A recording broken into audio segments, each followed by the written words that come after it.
So next I was listening to the first GUnit single, Stunt 101. Man. Stunt 101 with a crazy verse from 50 where he said that the people liked him better when he was effed up and ashy. So Darren, is that true? Because I want to be real, man. I want to be real about this. When 50 was coming up in the game, it didn't seem like nobody liked him. When 50 was signed to Columbia Records, Power of the Dollar got shelved. Maybe a limited supply of those albums came out and like 5,000 sold. You know what I mean? 50 wasn't getting all the love. He was getting blackballed by Murder Inc. that time. It wasn't until 50 came out and got signed by M and Dr. Dre and the Machine of Interscope was behind him when he was no longer effed up. 50 was an everyday run-of-the-mill artist back when he was effed up in the hood, is what I'm saying, Darren. Am I wrong about this? Nah, you know the name of the game. Don't nobody want to see you win until you win, and then when you get on, then everybody want to be with you. You know what I'm saying? 50 just had a mentality where I'm at where I'm at, and you can stay where you at. So I didn't need your help to get to where I'm at. You got to respect that, man. You know what I mean? But yeah, they like to see him effed up and ashy. That's yeah, that's a hater's mentality. You know what I'm saying? That's a bully's mentality. Like a bully wants to see you down. They push you down to make themselves feel better. You know what I'm saying? So yeah, that's that mentality. So then when 50 was up, he let everybody know. He let all the bullies know he the new bully in town. Shout out Fifth. Okay, you're saying it was kind of like Murder Inc. that liked him better when he was messed up in the streets. I mean, you said it, man, but it wasn't just him. You know, whoever Murder Inc. was talking to at the same time. You know what I mean? Whoever, you know, they try to get in everybody's ear and word on the street. They even try to get in Dre's ear. You know what I mean? Dre was just like, nah, he dope. You know what I'm saying? And boom. That's how it went. Probably tried to get in Eminem's ear, too. I mean, Eminem and Ja Rule had a relationship prior to Emmy and 50. So, yeah. You know?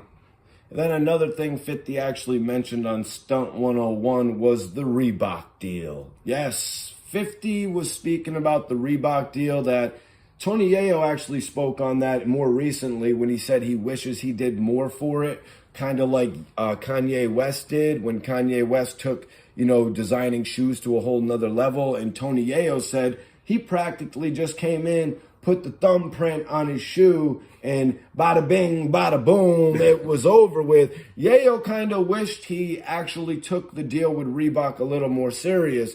And the question I want to ask you is, did 50 mess up the Reebok deal? Did he botch the Reebok deal? I mean, the Reebok deal, the Reebok deal did what it did. You know what I'm saying? I felt like it was dope. Like, it was out there. It was in all the music videos. You know what I'm saying? It was all popping. There was no, you know what I'm saying? There was no, everybody, I mean, I didn't know a lot of people. I mean, it kind of stopped with the wife beater, with the GUnit wife beaters. But them sneakers, you know what I mean? They had a good run from what I could see. They was in all the stores and all that. You know what I mean? So, I mean, sometimes it's good to pull out when, you know what I mean, when it's a good idea.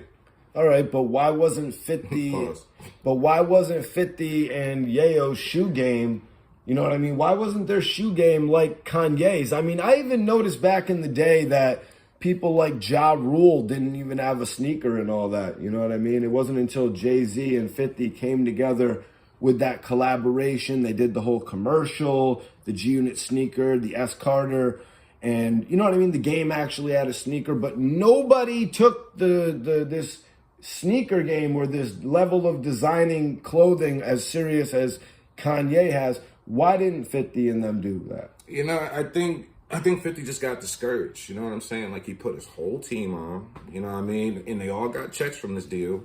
But then when he calls an official GUnit meeting, meaning if you know you're all going to be in the building, you know you might be taking pictures and shit. You know what I'm saying? Like, you know what I mean? Everybody show up and ain't nobody wearing it for the same answer that I just gave before, man. Like, it was dope to see that, but it wasn't a thing. It wasn't a fashionable. People were still wearing Air Forces and Timberlands at that time. You know what I'm saying? Trying to break in with that, it was dope that you had it, but at the same time, people wasn't wearing it. Obviously, your crew wasn't even wearing it.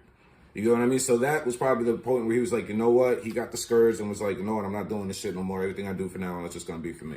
No more free checks. But that goes to the point that the shoes had no real clever design to them. They weren't really that popping. Whereas all the other stuff, the Christian, you know what I mean, Louis Vuitton, the Hermes, you know what I mean, all these other shoes were dope. You know what I mean? All the different kind of Air Forces. You know what I mean? All these shoes are really what people would want to wear compared to a basic bland shoe that is what, you know, the Hurricanes were kind of bland. The GUnits were bland in some degree. I mean, they did have the gray and the red ones and shit. That was crazy. I like those. Yeah, but you know, the S Carters, they were all kind of bland. You know what I mean? White. Yeah, those S dots. And it was crazy. Wasn't it like $300, like $350? Oh, No, I don't think they were that much. I think they were, remember. bruh. I remember them being sold out. Like I remember going to Expresses downtown New Haven, like looking for them. I just wanted to see a pair. And I remember all the sizes from my size down to like a 6 was sold out. I remember Crazy. the Hurricanes were a little bit more expensive than the GUnit sneakers back then. I don't think the GUnits were that expensive though. Nah. No, the GUnits were like $50. Do you remember the game sneakers? Yeah, they were like $60. I remember that. The bottom was dope. It had a map of Compton. Never forget that. That was clever. But still, I think they were all white? I just remember the red bottoms. I think they had black ones and white ones and red bottoms. Yeah, so I honestly just think that the GUnit guys were really looking for a higher fashion shoe, especially with 50 traveling everybody around, you know, Milan and all over Europe back then. Hell yeah. They actually had access to get a lot of this more dope clothing. I remember Banks and Buck and all of them actually bragging about that type of fashion back in the day.